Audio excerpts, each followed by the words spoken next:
Problematic peasant, dunking all his theories, nonsensical theories. When will he stop rambling? What's good, my fellow peasants? How you doing?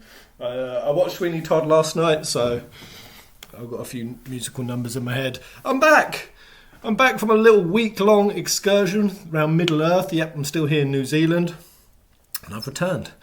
Kind of looking like a grizzled old, I don't know, kind of like Logan. Wolverine Logan or Old Man Joel from Last of Us. I don't know, a grizzled old hobo whose dreams have long departed. So I've been perusing on the internet, getting myself back into the Seven headspace. Who's messaging me? I happened to stumble across numerous Reddit pages basically calling me out, slaying my theory craft. And yeah, nonsensical ramblings. His theories are problematic was another one that came up, and it triggered me a bit, but also not really, because I've been doing this for a long time, and this has existed since the inception of theory crafting. I know this might be absolutely pointless saying to you guys, because I love you on this channel.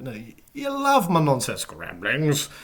Back in 15 days, which I'll just say 15 and 16 are a very different product to say 7. Those games are completely new original worlds, storytelling of which we had no clue what was going to happen. So yes, there's a bit of truth that I was pissing in the wind. And I was quite young and youthful. I had hope and optimism. I dreamed a dream and I've got to stop with the musicals. And yeah, I got a lot of things wrong. I also got a few things right. I called Bahamut being the villain. I think it was 6 months before that even happened. A lot of the somnus direction turned out accurate, but then I also made mistakes like saying 7 and 15 were connected. Now that one was not my fault. That was goddamn Matt Kishimoto. Again, they made the North American 15 cover, and they intentionally put kings on there that looked like weapons because they knew everyone was hyping about Diamond Weapon in the Kingsglaive movie, and they intentionally wanted to deceive people. For the lulz, for the hype. So I got fully fooled on that one. The other thing in 15, they constantly changed the story. Every week, every month, that story was getting completely recontextualized for the tricky development. So much got cut, and we know that for a fact. Eos was never Arden's girlfriend. The cosmogony artwork of the goddess and the wing and the Peos statue, it's Harden's girlfriend. No, it goddamn wasn't, but okay. I was 16, I don't know. A lot of the thematic theory crafting and guesswork was pretty ballpark, but I take issue with 7. Because I have played this game and followed its compilation for decades. We have so much material to go off of. Advent Children, Ultimanias, offshoot games, decades of interviews that have gone into the thought process, the concepts that were poured into FF7 that absolutely gives us a roadmap and sort of a nexus point on which to base our theories, our understanding. There are absolutely tone and narrative theme markers on which we can base stuff. So to see people say, all my theories were just baseless. The other one was completely no relevance. It's just word salad and concepts thrown into a theory that has no relation to the actual source material. So this was kind of a mix of Reddit threads I suddenly discovered that was being discussed. And I'm going to say, because I'm not here to gloat, because frankly, I've never really understood this perspective that people have, that theories are supposed to be accurate. They're supposed to be right or wrong. They're supposed to be a fun exploration into potentiality. Sometimes those potentials never manifest. People have sometimes said the potential that I was riffing, they preferred the idea of that than what actually appeared in the game. It's just for the fun of it. So I'm not going to sit and dance, and I very seldom ever come out and, like I've seen many YouTubers do, told you so, called it. I said this would happen. I remember seeing a slew of videos like that get dunked after the, in the 7 trailer, where we saw Tiefenbarrett's Barrett's body, and people had apparently called that there was a setup of 2 timelines happening in 7. Zack's end and our crew's end. But that was either like a deception, a misdirect, or it was just like sci-fi timeline nonsense that would close out into the Rebirth because the whole crew would die and we would proceed with just one timeline. The one timeline theory was prolific across the internet. Square Enix expanded up and everyone's theories was that it would compress back down. I'm sure other people had this idea, but I was saying, no, it is going the other way. It is going to go from 2, or what we think is 2, up to 5. There will be 5 worlds in the Rebirth. And I said that shit like 6 months before. Now, it turns out that that was absolutely correct. The directors did a little interview stage discussion over 7, and somebody asked how many Terrier timelines are there and what are the breeds. Can you tell us exactly? And they said there's 5. 5, what is it? Pug, Spitz, Beagle, Terrier, and something. Chihuahua? Wait, was Chihuahua 1? Yorkie, Husky, Doberman? No, they were small breeds. Sausage Dog? I can't remember the 5th one. But lo and behold, there was 5. Now, I'm not going to gloat because, like I said, I don't care when I'm wrong as equally honestly as I care when I'm right. The only reason I like when I'm right isn't so I can be hee-hee-hoo-hoo. It's just because what brought me to concluding that there would be 5 worlds was following a really cool metaphysical, spiritual, well-thought narrative direction of what they could do in terms of discussing things like the human condition, philosophy, hope versus despair, death and rebirth, evolution of the soul, a roadmap of making the worlds not some sort of sci-fi timeline-based things, but that these worlds are actually here to represent, more or less, different aspects of the human consciousness, and that goes through stages, through the physical, through the mental, through the unconscious, and then into the spiritual, the transcendental, and in that process going through all the complexities of what occurs in the human psyche. Again, hopes, dreams, the ego, the shadow, all of those kind of things. And that made more sense to me. We're in the context of FF7, which is a highly metaphysical, spiritual-based game that absolutely does comment a lot on the human condition. And that's what I've always loved about it. That's what I've always, even before I knew, that's what I found really inspiring, thought-provoking and engaging. Now, after dissecting it more, that's just what I knew I loved about it. So I always wanted that element to stay in 7. So that's why sci-fi timeline nonsense was just gross to me, and how I explored other concept and I arrived at 5. Now, even though that is confirmed, and that call was correct, that theory, I'm still completely willing to say maybe I just got that by luck. I stumbled upon it. Like, it may have nothing to do with the Kabbalistic interpretation. And I've even covered the other interpretations. The Buddhist one, the Tibetan Book of the Dead. Yogacara also has 5 stages of wisdom. So I'm going to be covering a theory video very soon on the 8 forms of consciousness. This is a really good one, guys. This is a juicy-woosy one, where each of the characters are, in terms of their evolution through the 8 stages. I think I've got clear proof that this is what Square Enix are implementing and pouring into this series, especially with Najima telling us Yogacara is a central theme in this. Like I said in my previous video, I think Cloud is at 7, Tifa's just upgraded to 6. Barrett actually for a long time has been at 5, but you'll have to subscribe and watch that video when it comes out. But yeah, on top of the 8 stages of consciousness, as you go through them, you develop the 5 core wisdoms required for a person to hit their highest state. So it could be that. Maybe that's what the 5 worlds are about, because we absolutely are witnessing, especially through Cloud, what he learned in the Terrier timeline versus interacting with the Beagle. Is Zack in the Beagle? Or he was. And then Zack and Cloud coming fighting back to back. God damn, that was so cool. That's so cool. That's one thing I would never have called. Zack and Cloud actually fighting side by side. Woo! That was lit. And then Cloud being in Aerith's dream world. That was one of the dog timelines. You could see that as another upgrade, a stage of wisdom that he gained, and that's why Aerith took him on that date. So there's so many potential interpretations or reasons why we've got 5 timelines, and frankly it could even go higher from here.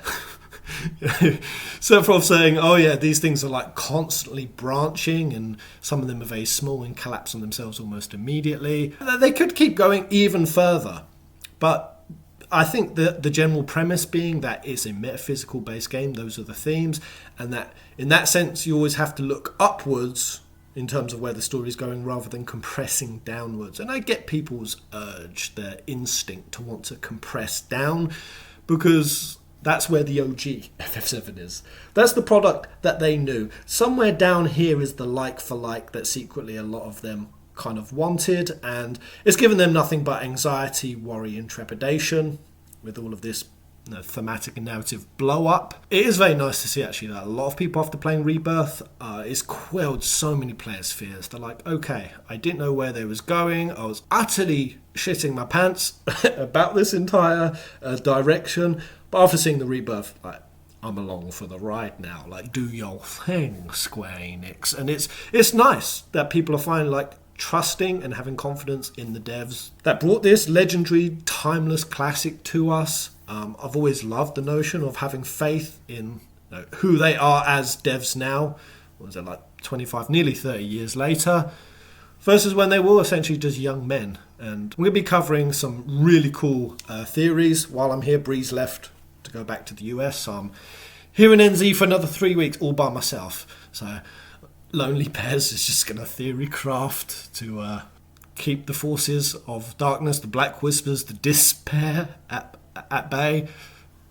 So you're going to be seeing some really nutty, juicy stuff from me over the coming days and weeks. But as I do that, I know it's pointless to say this to people, but besides these like Reddit and like shit posting threads I've seen about my theory crafting being nonsensical, which actually it was nice to see some of you say that that's what I like about it.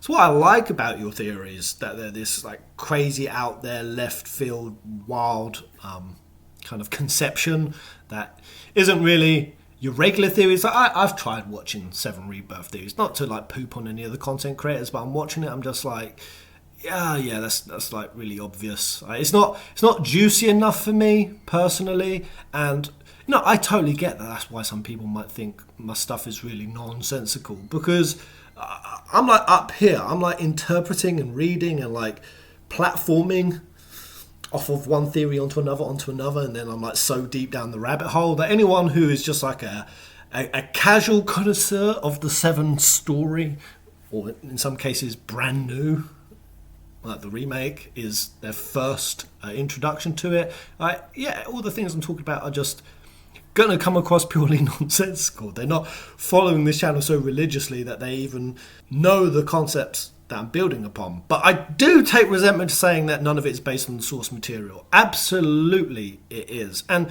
that's a really hard concept for people to grasp. I see why, because OGFF7 had no terriers, it had no dogs, it had no timelines, or didn't skirt along Marvel multiverse concepts. And this is something I'm going to be bringing into one of my theory videos, because they have injected a fresh, brand new idea. I've seen this a few times, but I've really been reflecting on it. The NPC at Cosmo Canyon, who said, the live stream is obviously built upon memories, right? But what really is a human memory? It's not just a configuration of things that actually happened. In fact, I've seen studies on this, on like how accurate our memories are. It's actually terrifying how inaccurate our memories are. How much we insert and place things and alter things based on our biases and our perception and the things that we want to view in certain ways, and that basically memory is not like a true account of history by any means. And once you start pouring on, and this was what the Cosmo Canyon person said, now what about dreams? What about your hopes and your dreams? The things that you sit and visualize and you think about for your life, and you hold them like so tangibly in your head. I mean, if anyone's a daydreamer like me, you totally get this concept. I focus more on my dreams more than I do actual memories. Some people are chronically locked in like remembering things from the past and thinking about them on loop.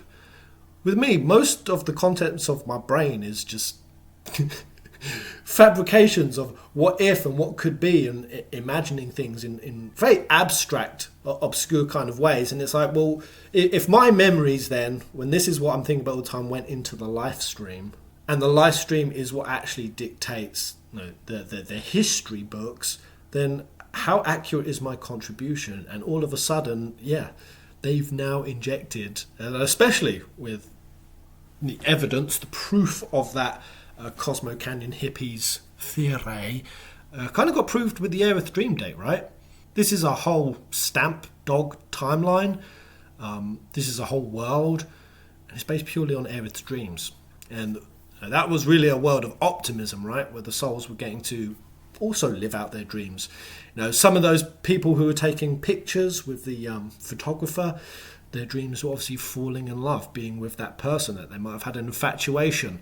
The romance dream, the lover's dream. The little old lady was having her little stall with the little confectionery sweets, the one that Cloud ended up saying was shit. Bleh. Like, the lady was like, yo, the world's coming to an end. This is my piece de resistance. Is that how you say it? This is like my swan song. This treat right here is my final gift to the world. It's the culmination of all my attempts of colouring. Cloud's like, you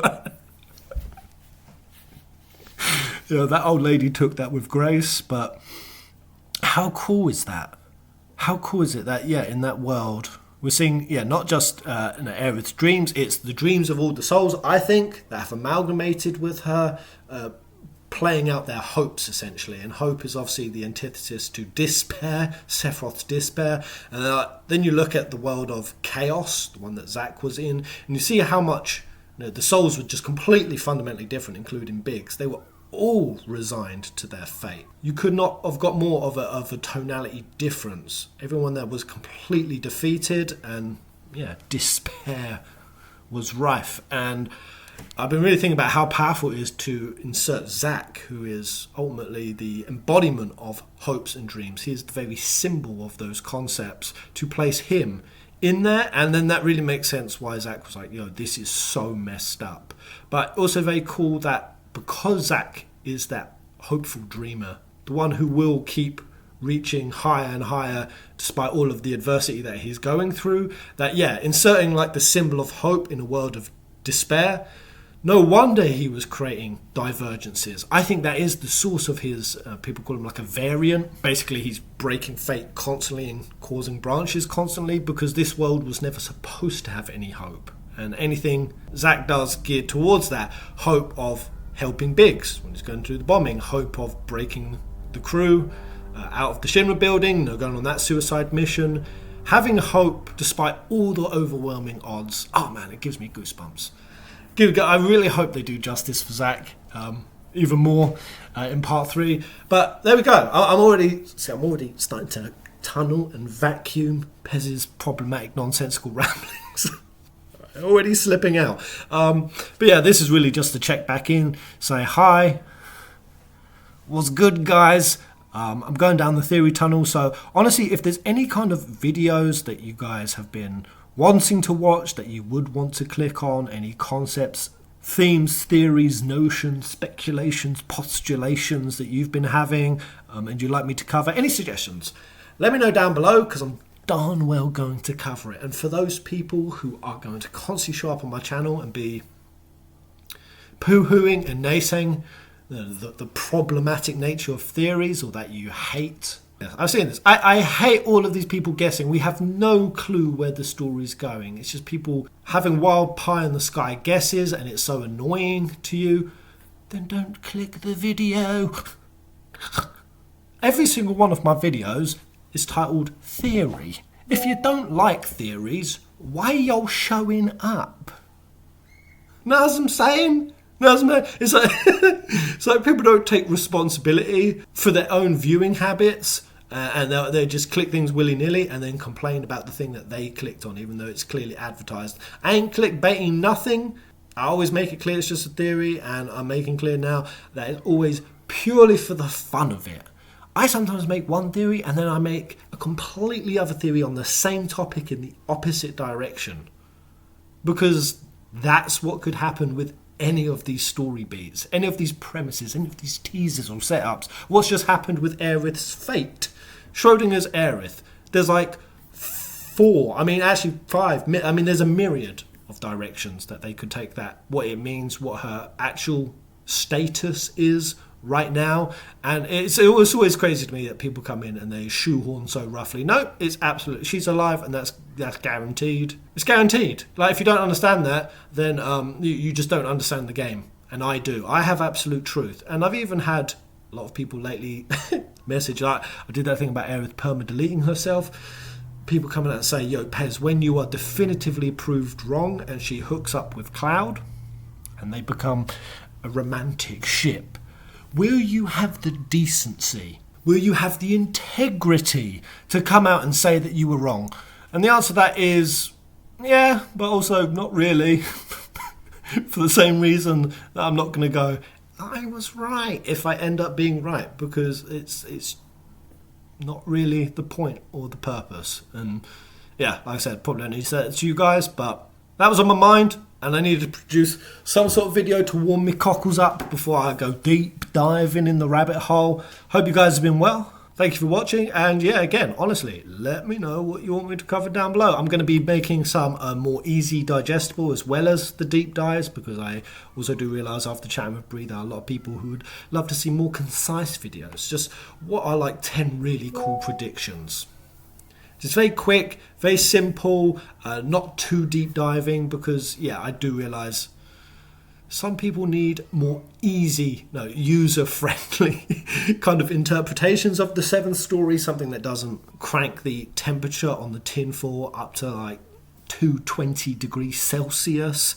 So I'm also going to make an effort to do some of those for more casual viewing experience. And I'll see you guys on the next video. Come out!